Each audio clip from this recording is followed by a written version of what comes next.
السلام عليكم ورحمة الله وبركاته. النهاردة مع بعض فيديو تطبيق جديد. السؤال غامض محدش بيفكر فيه: ليه البشر من أيام الحضارة القديمة كانوا مستعدين يعملوا أي حاجة عشان يحتفظوا بالمعلومات عندهم، من النقش على الحجر لحد تخزين الفيديوهات على موبايلك النهاردة؟ هل الموضوع ده مجرد حفظ ذاكرات ذكريات، ولا لان اللي يملك المحتوى يملك القوة؟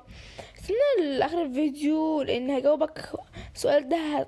هتخليك تبص للتطبيق تحميل الفيديوهات بشكل مختلف تماما. النهاردة هنتكلم عن تطبيق مشغل الفيديو بس حفظ BM4.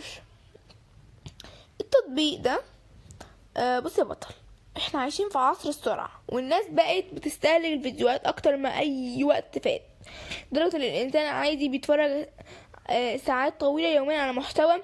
وهنا ظهرت تطبيقات تحميل وتشغيل الفيديوهات زي التطبيق ده، واللي فكرته ببساطة ان هو يساعدك تشغل وتحفظ ملفات فيديو بصيغة مختلفة وخاصة BM4 بسهولة على موبايلك.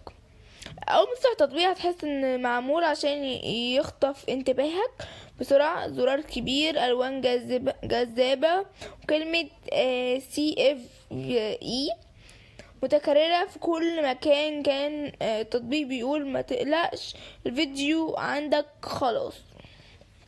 ودي اول لعبة نفسية لازم تاخد بالك منها، لان بعض التطبيقات دي بتعتمد على حماس اللحظي المستخدم عشان يضغط بسرعة ويهدى صلاحيات من غير ما يفكر. الطريقة استخدام الصح سهل جدا، لكن محتاجة تركيز. اول حاجة، ما تديش اي صلاحيات مش ضرورية. لو تطبيق طلب وصول لحاجات ملهاش علاقة بالفيديوهات زي وجهات الاتصال او موقع جغرافي، فدي علامة لازم تقف عندها. بس بعد كده استخدمه فقط لتحميل وتشغيل المحتوى مسموح به قانوني، او حتى محتوى شخصي بتاعك، لان الناس كتير بتقع في مشكلة تحميل الفيديوهات المحفوظة بحقوق ملكية وتفكير ان الموضوع عادي.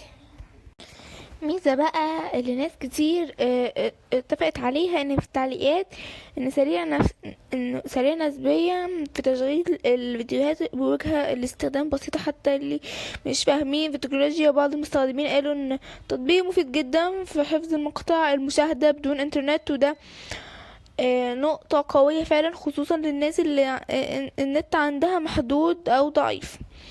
لكن تعالى بقى للحقيقة اللي محدش بيقولها في الإعلانات: التطبيق مجاني عمره ما بيكون مجاني بالكامل. المطور هنا غالبا بيكسب من 3 حاجات: أولهم الإعلانات، كل ما تقعد وقت أطول وتشوف إعلانات أكتر الربح تزيد عندهم. تاني حاجة الاشتراكات أو الميزات المدفوعة اللي بتظهر لك بعد فترة استخدام. وتالت حاجة أخطرهم نقط أحيانا جمع البيانات استخدام تحليل زي نوع جهازك ومدة استخدام بعض سلوكياتك داخل التطبيق، عشان تحسين الإعلانات أو بيع البيانات التحليلية لشركات تسويق بشكل غير مباشر. ومن واقع تقييمات المستخدمين على متجر بلاي، في ناس انبهرت بسهولة الاستخدام، لكن ناس تانية اشتكت بشكل متكرر من الإعلانات الكتير جدا. وتعليق ناس كتير اتفاعلت معاه كان بيقول ان كل ضغط جوه التطبيق بيفتح اعلان كأنك داخل لعبة مش تطبيق فيديوهات. ودي نقطة لازم تبقى فاهمة قبل ما تحمله. من العيوب اللي قليل يعرفها عن ان بعض التطبيق المشابهة ساعات بتوهمك ان الفيديو احتفاظ بيه وهو مجرد مؤقت. يعني اول ما تفتح التطبيق يتسمح لك اول بيانات يتمسح اول البيانات، تنظيف تلقائي، فيديو اختفى. عشان كده لازم تتأكد ان الملف احتفاظ فعلا في استوديو او مدير الملفات.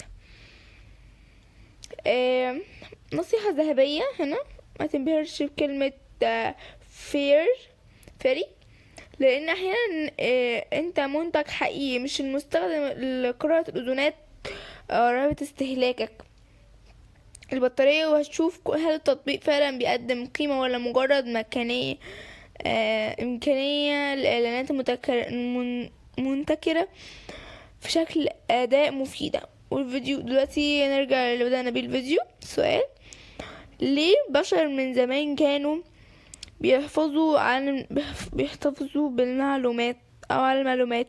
لان اللي يملك المحتوى يملك التأثير. والنهارده تطبيقات فيديو بقت بتحارب على انتباهك وبياناتك قبل ما تحارب على خدمتك انت.